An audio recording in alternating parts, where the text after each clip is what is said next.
Morning, everyone. It's Friday, March the 1st here in the Philippines. I know the rest of the, like North America is about another 12 hours away from that. But anyhow, I'm up and hiking over the mountains to San Fernando, taking the back trail. There's a road you can take there, or you can take the mountain way. I usually take the mountain. I do both. So anyhow, I wanted to go, this really ties into the last video I just made, and where this one's more about, you know, your definition of rich, what's poor, what's value, what, you know, has value or doesn't have value, things like that. So as I'm 62 years old, I come from America. Middle class to, you know, sometimes poor, considered poor to middle class in America.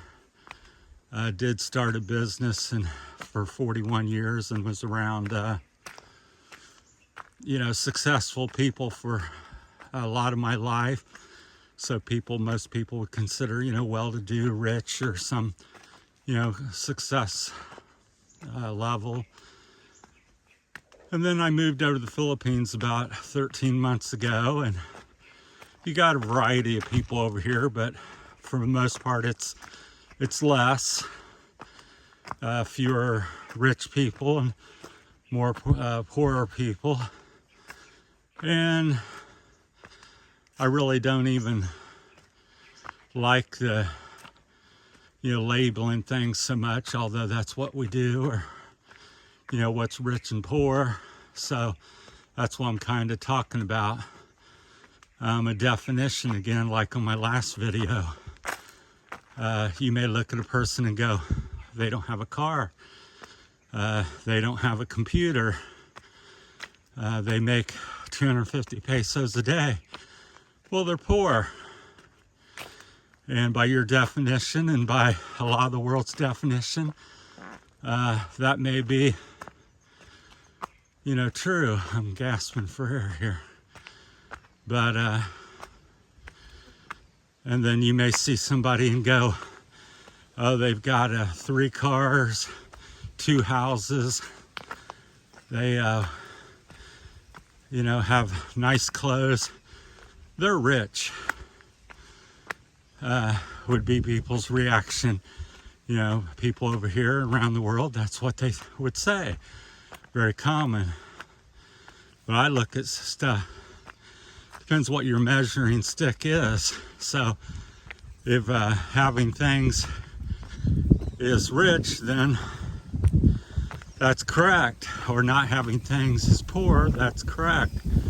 But as I've gotten older, I've, you know, value other measuring devices. So how much time do you get to spend with your children? How much time do you get to spend with your wife? Things like that. And that's where the tables start to turn if you use a different measuring stick.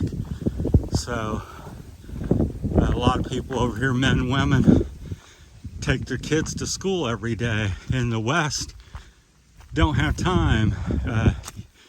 You pay somebody to get them, the bus comes get them, whatever, different ways. You don't have the time, or to pick them up, take them home. That's not everybody. Again, like I said, there's always exceptions. But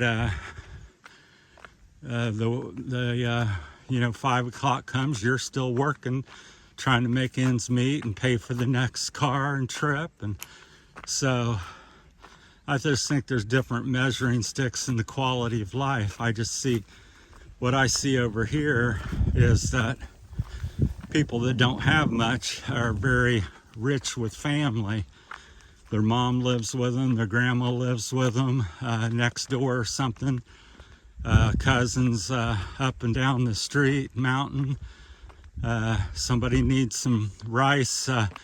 You walk door, you get some rice. You need electricity problem. You go over and plug into their outlet and share that, and I think there's a real richness there that's not really measured and not obvious to a lot of people because we're looking for things. So for my life, and why I came over here, because I've had a lot of stuff. I've done that myself, where I've had 3 or 4 or 5 motorcycles at one time, 2 or 3 cars at one time, worked 60, 70 hours a week for years, trying to get ahead and get things. And as I got things, one day I sat there and I got 3 motorcycles, 3 cars, like it's Sunday, my only day to enjoy all this or do something. I'm too tired to do anything. I can't ride the bike, don't feel like driving one of the cars. In fact, I gotta fix this bike, clean that car, repair that bike, repair that car. I don't really have life, but by people's standards is, well, you're rich. Well, again, another phrase I like to say, and people said, I don't know, you probably heard it before, is, are the things you have in life owning you, or do you own them? And at some point, there's a turning point where things own you and tell you can't rest, you can't stop, you gotta go, you gotta do more. And I think that's where you have too much. So for my life, I always try to be a little more simple over most people where I'm at. And so here I've come, I enjoy the simple things, like I brought a couple Frisbees, $5-10 or so back in the state. It's been one of the most fun things I've done here with the kids and stuff. We get together 3 or 4 days a week and spend 1 to 3 hours a day tossing a $5 or $10 Frisbee, and that's 6, 8, 10 kids enjoying a $5 or $10 thing. So that's pretty good deal in my book. Where so many times, I gotta have a motorcycle, get my wife a motorcycle, get Junior a motorcycle, the neighbor kids got to get a motorcycle. Well, we've got to spend $50,000 to $100,000 on motorcycles. And I'm not saying none of these things are bad. I'm just, what I'm wanting people to think is that all these things you get in life take time. And as you get older and you get along, you find out, well, time is the most valuable thing you have, and it's something that's irreplaceable. So if your motorcycle gets stolen or wrecked, in some period of time, you can fix that. You can get a new one. You can fix it, repair it. As time goes by, you can't go back and say, well, I wish I would have spent more time with my kids, but I worked overseas or something. It's done. That was your choice to do that. Your choice was to work and not spend time with your wife, and that's how you got the $1 million house. So it's a tough call. I'm not saying anything's right or wrong.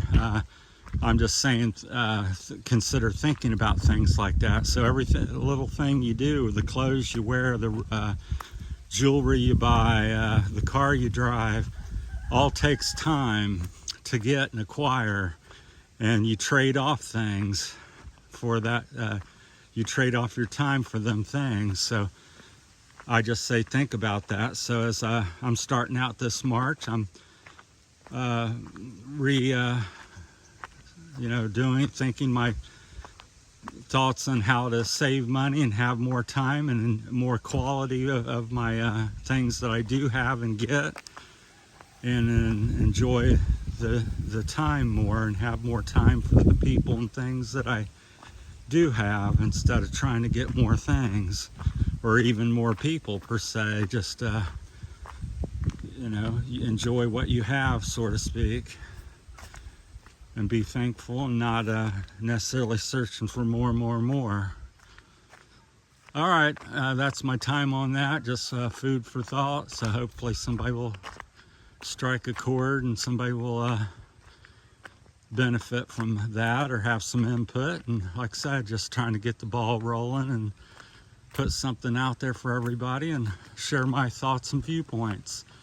Whether they're you find them correct or not, or it's up to you.